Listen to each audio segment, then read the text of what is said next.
Into the woods, Cinderella runs from her prince, Rapunzel is thrown from a tower for her prince, and Sleeping Beauty just thought she was getting coffee with Bill Cosby. You know, actually, I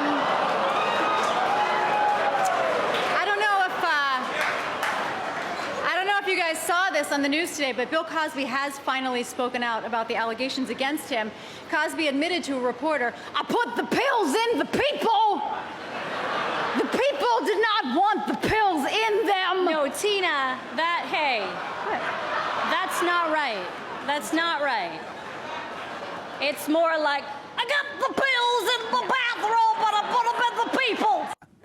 Joining me now, Janet Mock, pop culture journalist and host of So Popular, which streams on Shift by MSNBC, Fridays at 11 a.m. Jason Bailey, film editor for FlavorWire.com, author of the book The Ultimate Woody Allen Film Companion, and Erin Gloria Ryan, managing editor of Jezebel.com. All right. I thought last night was deeply enjoyable as a spectacle overall. That joke, the Cosby joke, Tina Fey and Amy Poehler essentially signaled they were going to make a Cosby joke.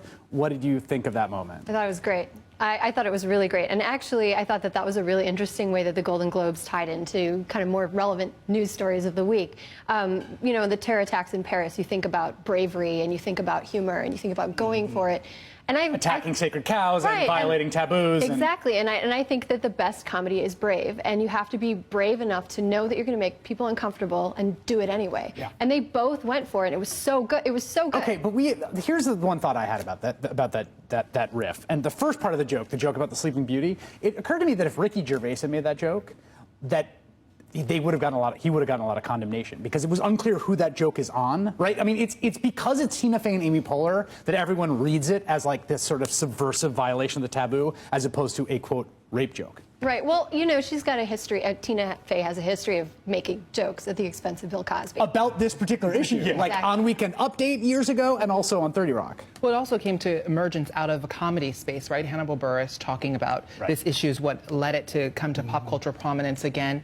And which itself is insane. Well, yeah, right? That it was like there and then it was like someone had a smartphone and Hannibal Buress. Yeah, and like I've noticed that a lot of people were still very, very much upset on Twitter, at least, about you know, saying that rape is not funny because it's not funny, right? But what I found so interesting was the fact that this bit, they point out that it's not right? And then they go to impersonating him and using a voice that everyone in America recognizes, and by doing that, they then put the admission in his mouth and in his voice, giving these women probably the only time in their lives that they're going to have an admission from Bill Cosby. Right. And part of what made it super uncomfortable in that room. But the joke was on him. The joke was on him. The joke wasn't on rape or on any of the victims. Exactly. It was on him. That's the key difference between, you know, these two women making a joke about this and a meathead like Daniel Tosh making a rape joke, which is a joke where the victim of the joke is a victim of a rape, as opposed to here the victim of the joke is Bill Cosby and all of us a little bit, and our sort of discomfort with the incongruity between that's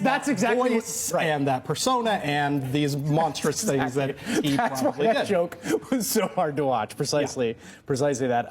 The big winner in TV, I thought a few interesting things about the TV category. One is the fact that network shows were essentially shut out, right? Yeah. Completely shut out.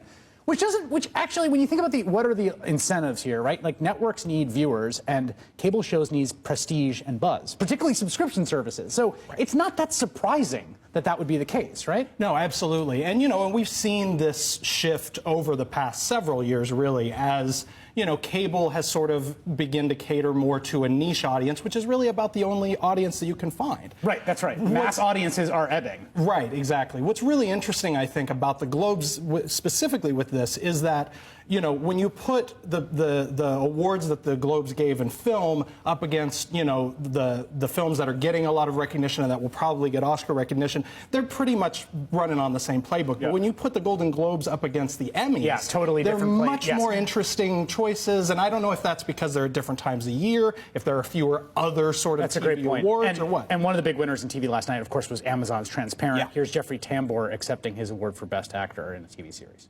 I would like to dedicate my performance and this award to the transgender community. Thank you. Thank you, thank you, thank you for your courage. Thank you for your inspiration. Thank you for your patience. And thank you for letting us be a part of the change.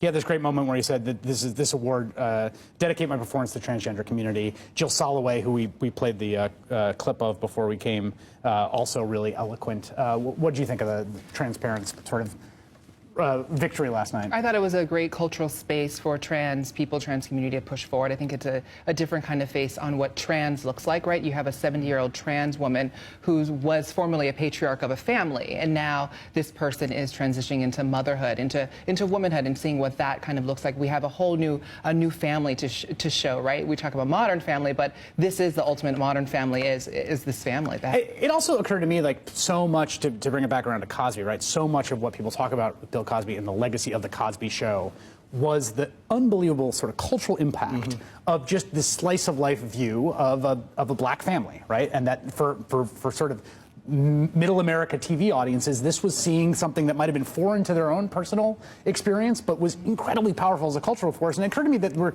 Transparent is an iteration of that, although it's in a different space because it doesn't have that kind of network reach that something like the Cosby Show had. Sure. What I think is also really interesting about just looking at the two awards that Transparent won last night was, if you want just some sort of a barometer of how far the conversation on this issue has evolved in 1 year. Yep. Look back at Jared Leto's speech last year at the Golden Globes, which was just this sort of gross thing with like all these little sneery jokes about being in drag and all of this stuff. And you know, he won for Dallas Buyers Club. He did. Supporting for playing a trans woman. Exactly. And so when you compare the tone of that speech to the sort of earnestness and warmth of both of these speeches that we're talking about, it's really striking. Alessandra Stanley in the New York Times sort of dismissing it, saying the Sony cyber tech revealed Hollywood isn't exactly a profile in courage. It is an industry that rewards politically correct free speech. Ugh. She would then go on to misgender the lead character, although, again, as the show of progress, the New York Times then corrected it. It did, yeah. They identified Jeffrey Tambor's character as a trans man,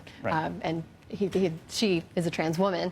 But I thought what was really interesting is it's not.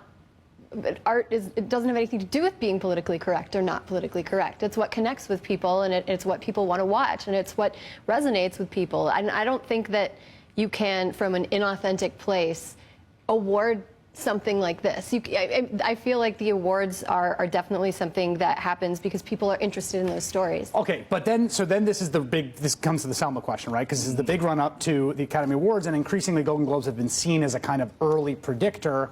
And last night, Selma basically shut out, except for best song. What did you make of that as an Oscar watcher? First of all, be clear that the Golden Globes has a reputation as a precursor that is not actually entirely accurate. Out of the last 10 years, they give 2 films Best Picture because they split it out. Over the last 10 years, only 4 times have they picked the film that ended up winning the Oscar for Best Picture. Great point. So it's sort of perceived as part of its momentum, but it is a matter of momentum. That's the main place where it comes to the conversation. We've talked about how Oscar campaigning is like political campaigning, and in that, the momentum is a big issue. Selma basically was a victim of the fact that it opened very late in the year, that it was being finished right up to the end, and a lot of these awards and critics groups didn't get the kind of screeners that the other films did, and so it's sort of been a victim of that. And partly we'll get to see if it sort of builds up momentum between now and March. Janet Mock, Jason Bailey, Erin, Gloria, and Ryan, thank you all so much. Appreciate Thank you.